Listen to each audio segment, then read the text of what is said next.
Alright, for tonight's ride, I am here in sunny Anniesland. It's not very sunny at all, it's dark. Out for a wee test ride to show you my new Lezyne Macro Drive 1400 plus lights. It's a nice calm, clear night tonight, so I thought I'd come out for a ride. Monday nights, it's kind of quiet. You can see I am beside a dual carriageway main road at the moment.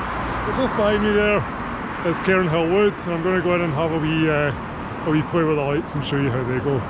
You've maybe seen some of the footage on the way up here already. They're pretty good. Haven't had them for very long. This is only about my fourth ride with them, I think. But they're brilliant, really enjoying them.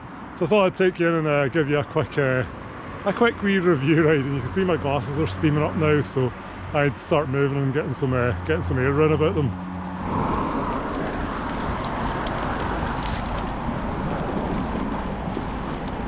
Okay, so let's start. Here's us in the Cairnhill Woods now, and you can see, I don't know if you can really tell it in the camera, but this is me running in race mode at the low settings. This is about 450 lumens or economy mode or something like that. Just cruising up this nice breezy, easy single track now. But if I flick the switch, boom, there we go, we have 1400 lumens lighting up the trail ahead of me. That's much nicer. I've got it in race mode at the moment, which I really like. Basically means it only has two positions. It's basically either low or high, low or high. It's really nice. It saves you a lot of faff between scrolling between modes and things like that. It means you're just kind of you've got the option to change that very easily and quickly without flashing through all the kind of pulsy disco modes and all that kind of rubbish. Yeah, it's great.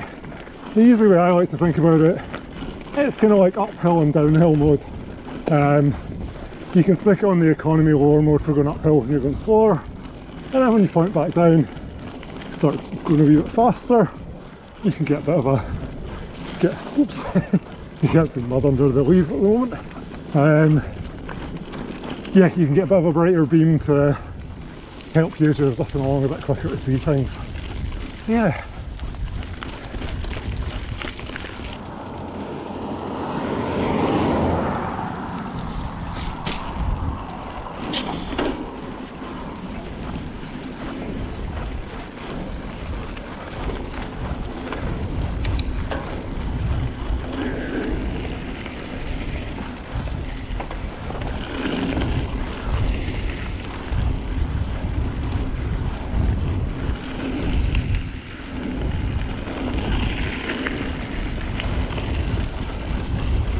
So as you can see, it's lighting up the woods quite nicely. Good visibility ahead. Just climbing just now, so a little bit out of breath. But I can also just knock the brightness down, and it gives me enough to see the trail ahead. Wouldn't want to ride anything super techy at this brightness, but there's nothing super techy out here tonight anyway, so that's fine. So that's me approaching the top of the climb now. Lights on the big beam, dropper post down, and here we go. Whee.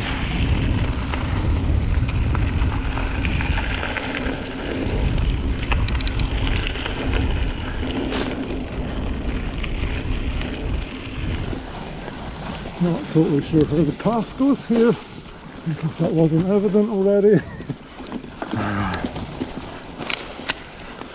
There we go. Bit of a freestyle through the woods there. So the light's pretty good, but yeah, still pretty tricky to see where you actually are in the woods here. And there we go. Back uphill. I'm going to keep the light on here every minute, because this catches me out every time. There's a little sculpture of a deer here. And the number of times I've come by here and thought that was real.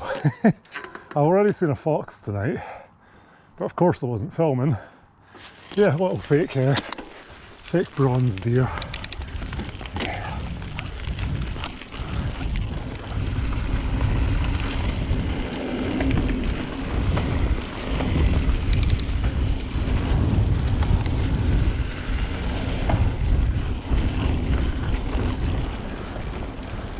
And back uphill again.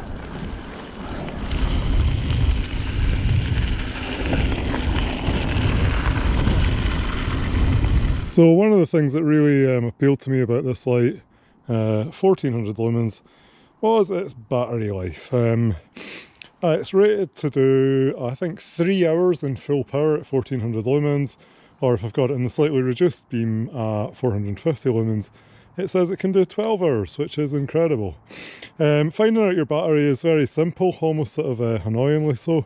You've got the little green light on top of the unit there. I think if it's green, that means it's over 50% charged. Then it drops to red, and then it flashes red when it gets down to, I think, like 10% left. When it gets down to that lower mode as well, it also cuts the maximum brightness, so that's a little bit of a faff. But just to give you an idea of the scale, that's it sat next to my Garmin Edge 530 computer, so it's big-ish, but not like crazy massive. The fixing is done by an elastic band. And I find it to be pretty good actually. It seems to hold everything pretty securely, works quite well, it's nice.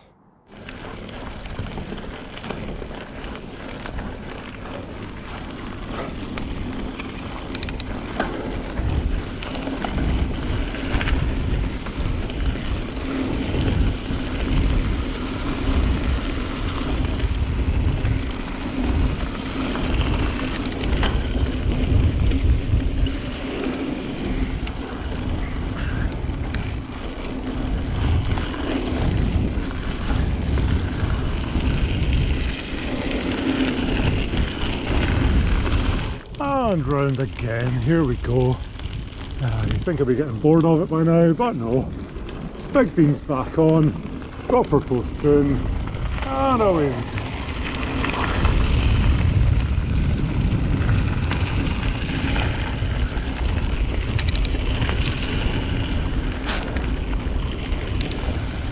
That's where the... oh, no it's not, never mind. I'll get it right one day. There we go.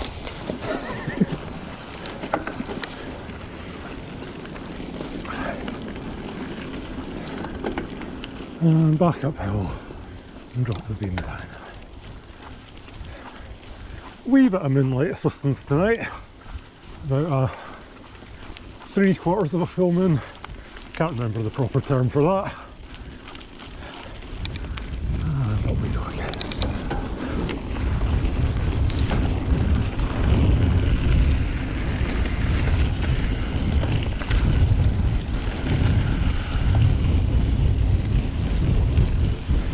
So in terms of the brightness, obviously nothing I'm riding here at the moment is like super tacky. It's just fairly sort of straightforward, just kind of single track.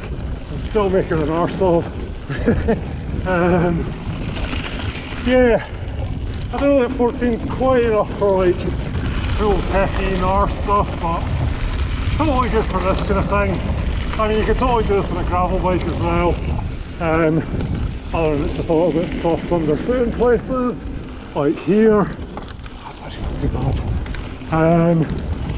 Yeah, it's pretty adequate. I know a lot of people tend to ride with a helmet light as well. I can see the benefit of that, but yeah, this is doing me nicely for some nice suburban light mountain biking. Not exactly hardcore, but yeah, it'll do. Aye, good fun.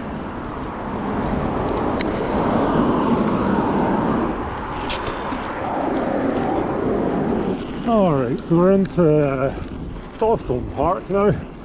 To be honest, the riding's a little bit more fun here than in Cairnhill, but there's also a greater probability of general sketchy folk cutting about.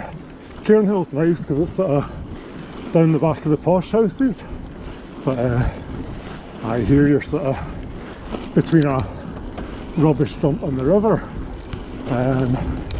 Yeah, well, that's glamorous. I wonder if that's some parakeets I can hear. I don't know if they're still here all year round. But yeah, Lezyne Park, home to I think the UK's most northern permanent flock of parakeets in the wild or something. I guess just a bunch of pets that escaped, formed their own little colony. Good for them. I don't know if you can see that view over the city just now. It's quite nice. Looking down over Annie's Land.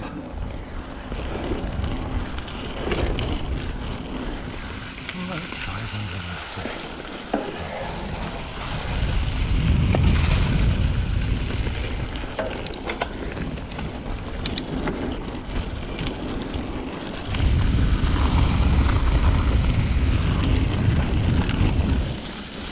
Hopefully try not to get stuck in the mud this time again.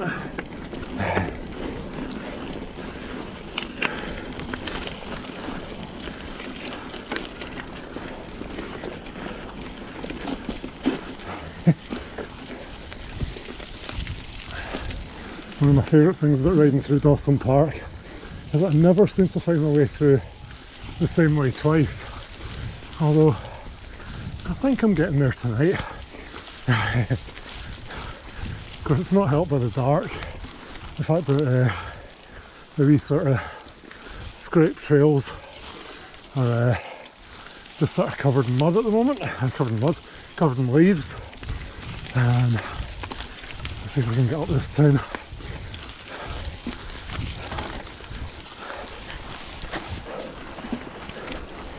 Duck my head under.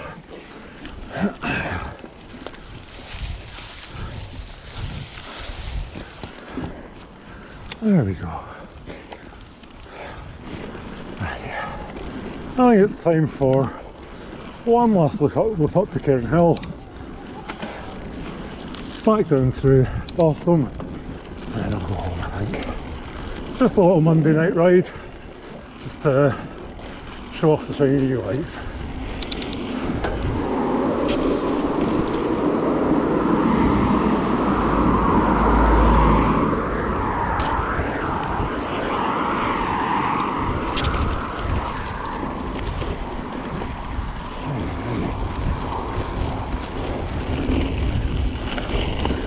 Got a little bit of mist in there tonight, a bit of extra bonus spooky factor.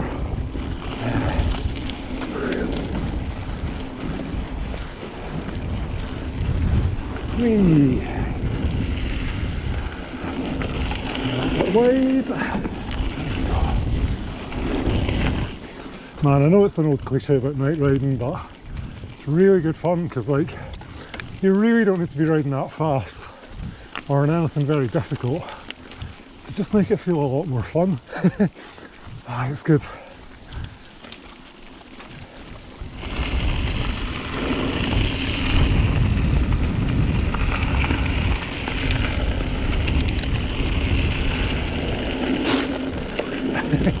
That close to the tree there. Right. Let's see if I can remember how the trail goes this time. Have I got it? Yeah, here we go. Hey!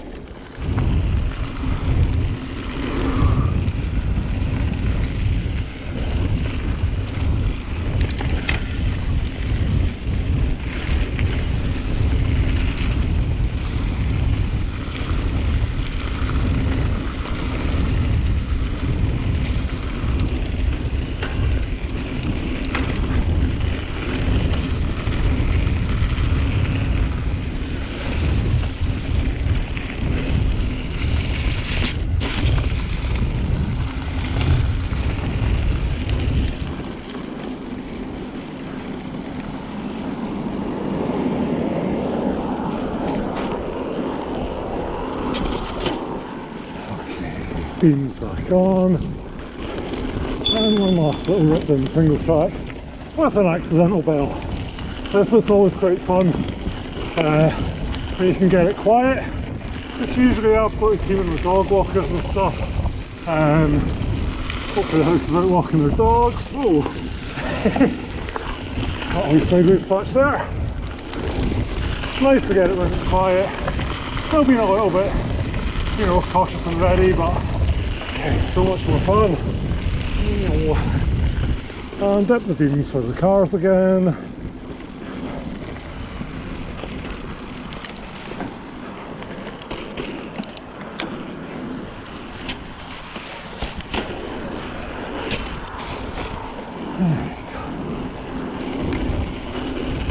And back into Dawson again.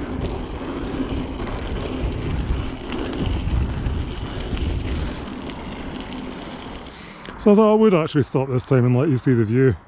You can see the illumination of the light. This is just on its 450 lumen economy mode, and you can see down to Annie's Land there with that nice low hanging mist and a wee bit of spooky band of cloud in front of the moon as well. How good's that? Nice. Yeah, you've got Europe's tallest listed building, I think. I can't remember. Annie's Land Court over there, the high rise with the green lights around it. Yeah, architecturally and culturally significant building, I guess. But yeah, I'm going to cut back down through Dawson, back on the Kelvin and in towards Partick.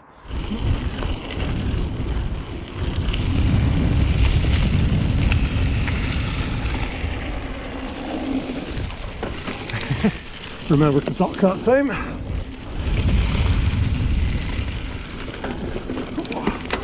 I shifted up a bit unnecessarily there.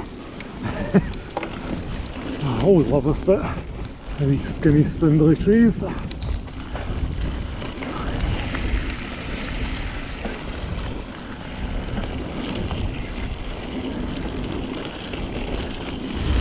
And back over the Kelvin we go. And down the path. Whee! That was fun.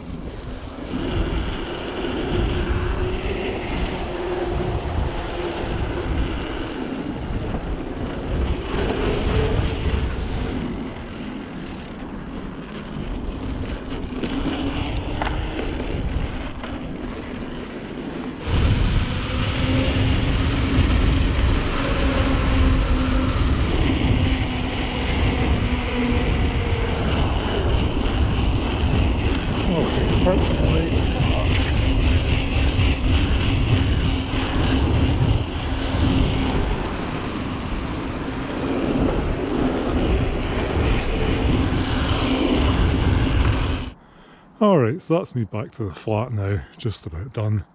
Yeah, there's the light, giving us lots of artistic lens flare in the GoPro at the moment. Bit excessive maybe, eh? But yeah, I forgot to actually mention one of my complete favourite features. Now, I've not been riding for that far tonight. I've only been riding about an hour and a half, 25k.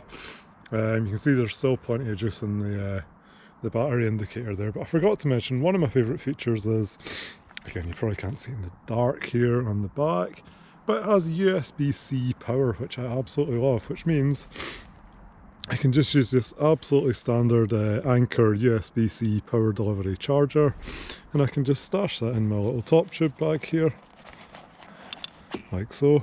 Obviously I'll do it better when I'm trying to do this not with a GoPro, and I can just plug that into the back of the light, power it on, and it'll, you can maybe see that flashing blue a little bit there, but it means I can actually charge the light while I'm running it, which is amazing.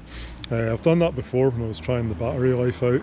I just tried running it for as long as I possibly could, and then just plugging it into the USB bank when it ran out, and it worked really, really well. Okay, so that's my night ride done for tonight. I'm going to head in and get a nice warm bowl of pasta, let my toes warm up a wee bit. That's my first sort of proper go at night riding now. Never really had the lights for it before, been meaning to try it for years and years. But I'm really enjoying it. Really brilliant to have that new light. Give me the illumination I need to ride some admittedly fairly simple trails, but it's nice to be able to get out and ride after work during the winter without having to resort to sweating away on Zwift. So that's cool. Happy days.